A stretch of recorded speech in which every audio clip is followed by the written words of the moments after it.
My name is David Overstreet and I'm the Senior Auditor at Longwood University. My main duty as an auditor is to mitigate risk in efforts to protect the university's assets. Therefore, sexual harassment has always been an area of concern for me. Therefore, this presentation, I will define sexual harassment, list prevention methods, document the steps in the investigation process, report factors that influence settlements, and provide a global view of sexual harassment.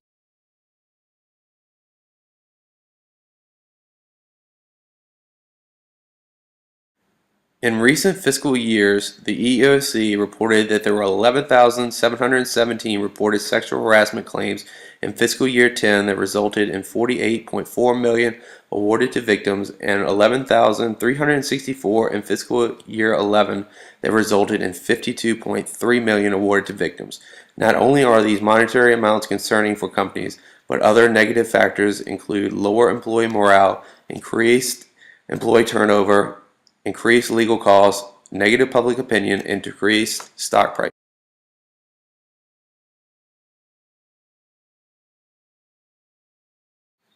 As defined by the EEOC, sexual harassment is unwelcome sexual advances, requests for sexual favors, and other verbal or physical conduct of a sexual nature.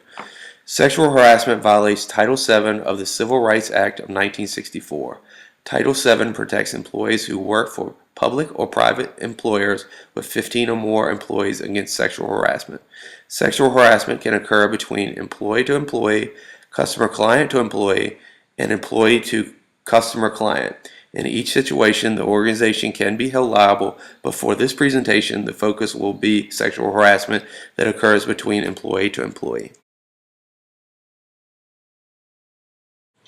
Quid pro quo is a situation in which an employee of authority either offers additional job-related benefits for sexual favors or threatens to take away job-related benefits if sexual favors are not provided. Experts have found that employees are more likely to report or take action against quid pro quo harassment due to its severity. Hostile environment is a situation in which an employee creates an intimidating, hostile, or offensive working environment which makes it difficult for employees to complete their work. Examples of a hostile work environment include jokes with sexual content, pictures of sexual nature, and unwanted physical touching.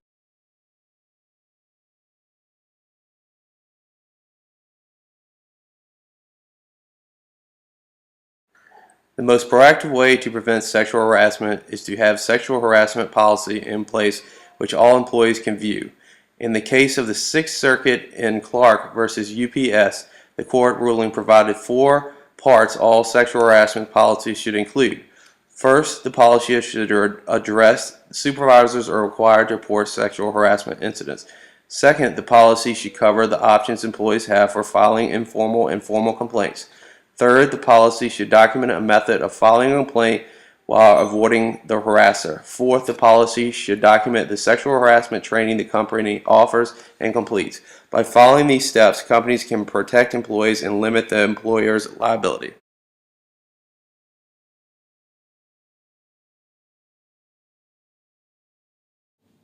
In improving sexual harassment protections, an examination of the legal compliance of U.S. university sexual harassment policies, the authors Penrod and Fussler attempted to determine the percentage of state universities that have sexual harassment policies available for the public to view and the percentage that cover the policy topics documented in the case of the Sixth Circuit in Clark versus UPS. The author selected 376 state universities and determined 98.7% had their sexual harassment policy available for the public to view. Second, the policies were examined to determine if the policies documented the 4 preventive topics addressed in the Sixth Circuit in Clark versus UPS. The study provided that 42.3% of the universities documented the first 3 topics, while 39.1% documented training in their policy. Therefore, it is clear that the public universities realize the importance of sexual harassment policies. It seems as though vital topics are missing from their policies.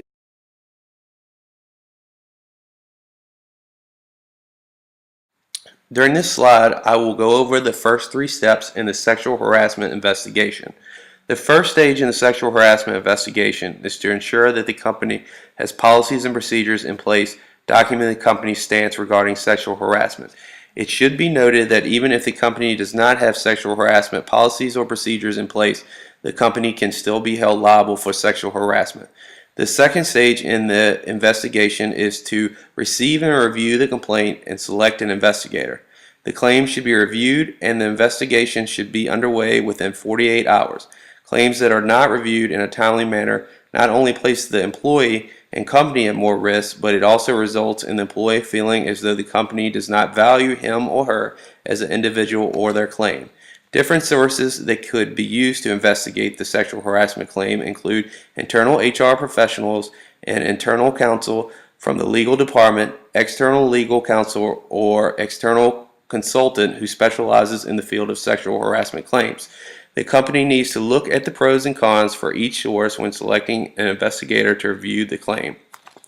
The third step in the investigation process should be to review the facts and to interview the victim, the employee being accused, and the witnesses. First, the investigator should review the victim's past work history to determine if the victim has been involved in any previous sexual harassment claim.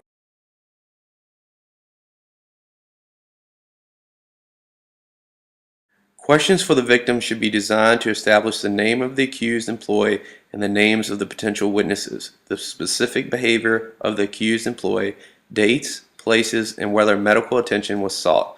The victim should be informed of the sexual harassment laws and the steps involved in the investigation. Specifically, the employee should be informed that retaliation by the employee being accused will not be allowed.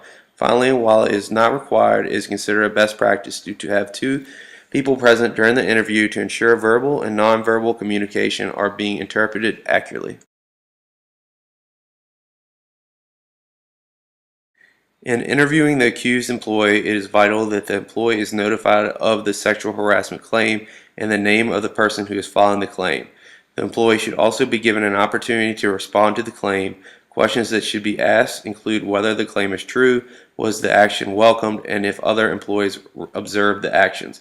Finally, the accused employee should be informed that no form of retaliation will be allowed per Title VII regulations. In interviewing the witnesses, the investigator should first ask the witnesses if they are aware of any inappropriate actions within the office. If witnesses do not have response, the specific names of the individual and the accused employee should be disclosed. The investigator should be cautious of witnesses' replies, as their responses may not be objective due to personal relationships with the victim.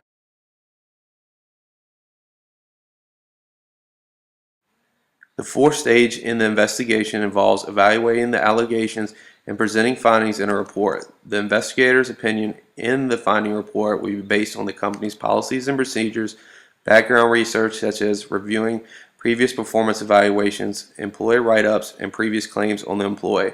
In addition, the investigator's opinion would be developed from a review of evidence such as emails, voice messages, or letters, and interviews with the victim, the accused employee, witnesses, HR professionals, and executive management.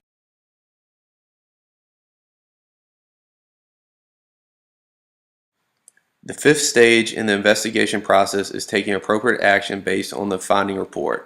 In cases of very minimum sexual harassment, the harasser may be required to attend training or simply apologize. A second form of action includes verbal or written reprimand in which the harasser is notified that his or her actions were not acceptable and that additional complaints will be cause for termination. A third form of action is unpaid suspension, which includes employees taking additional training or counseling. A fourth form of action is a transfer of either the victim or harasser to remove the possibility of retaliation. A fifth form of action is demotions, in which the harasser would lose his or her current title, responsibilities, and current pay. A sixth form of action is dismissal, and finally, in cases in which the victim's claims were false, the company should take corrective measures to restore the accused employee's image. The company should also consider disciplinary actions for the employee who made the false claim.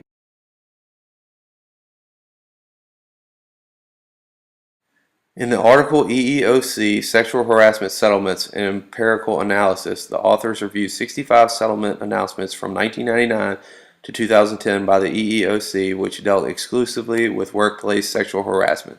In this study, settlement sizes range from $35,000 to $10 million, with an average settlement cost of roughly $700,000. Of the cases reviewed, 19% were below $100,000 in settlement costs. Therefore, it is clear that the majority of awards to victims were of substantial monetary amounts. The author speculated that quid pro quo harassment cases would explain the large monetary settlements. However, this was not supported, as the majority of the cases involved hostile environment cases. In addition, the article revealed that 71.1% of the cases involved more than one victim. Finally, the article provided that 88.8% of the cases involved males as their harassers, and 91.2% of the cases involved supervisors being the harassers. While the sample was small for the study, the authors attempted to point out that the settlement norms are awarded over $100,000, involve multiple employees in cases of hostile environment situations, and the majority of the cases involve males as the harassers.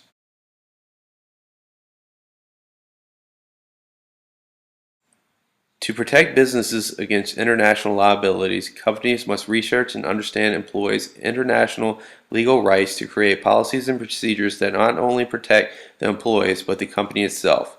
International sexual harassment claims for U.S. citizens are covered under Title VII of the Civil Rights Act of 1964. Therefore, the employees who are U.S. citizens who claim sexual harassment in a foreign country can potentially use U.S. laws as well as the foreign country's sexual harassment laws to protect themselves. However, if the U.S. company is located in a foreign country and the employee is not a U.S. citizen, Title VII does not protect the employee. Also, if the employee is a non-U.S. citizen yet is working in the U.S. and the sexual harassment takes place in the U.S., the employee can file a claim under Title VII.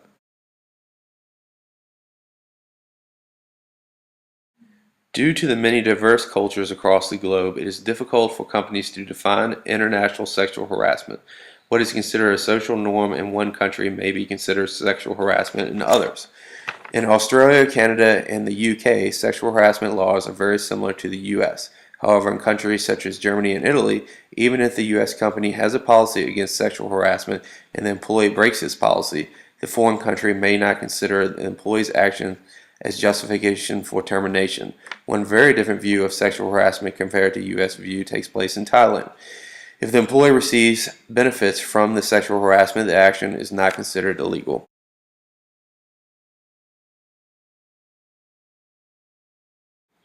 In this slide, I will go over two international sexual harassment policy options. One option is to create a universal company policies and procedures for sexual harassment. The belief with this stance is that foreign workers will likely be more knowledgeable and compliant with consistent policies, even if the sexual harassment policy is not covered under foreign legal system. However, I believe companies should not take this approach since there are many diverse cultures which view sexual harassment differently. A second sexual harassment policy approach is to customize policies and procedures in an attempt to meet U.S. federal sexual harassment laws and the foreign country's sexual harassment laws. HR professionals would need to research foreign culture and laws to develop policies and procedures that ensure the best possible sexual harassment practices are created which are acceptable by the foreign country and the U.S. country. I feel this option is best as the company is mitigating risk while being compliant with the foreign country's laws.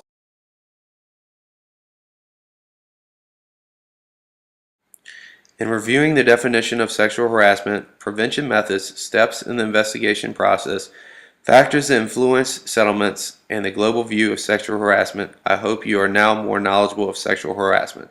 Not only does sexual harassment hurt companies financially, it can lower employee morale, increase employee turnover, increase legal costs, create a negative public opinion, and decrease stock prices. In conclusion, to mitigate a company's risk and protect a company's assets, it is vital to take sexual harassment seriously and have well-defined policies in place. Thank you for your time, and I hope you enjoyed the presentation.